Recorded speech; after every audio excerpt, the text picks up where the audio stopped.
Hojii gaggeessaa olaanaan abbaa taayitaa daandiiwwan magaalaa Finfinnee Injiinar Muhiddin Rashid qaama misooma koriidarii marsaa lammaffaa kan ta'e piroojeektiin daandii VIP Boolee Biraas Dinaamool Atilaas Uraayil dheerinaa kiiloomeetira 5.3 akka ta'e dubbataniiru.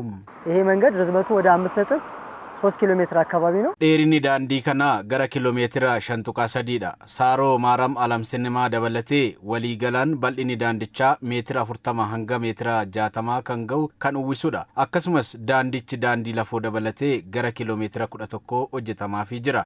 Ijaarsi daandichaas yeroo baatii 3 hin caalle keessatti kan xumurame yoo ta'u kunis daandii saffisa olaanaan ijaarame ta'uu Injiinar Muhiddin eeraniiru.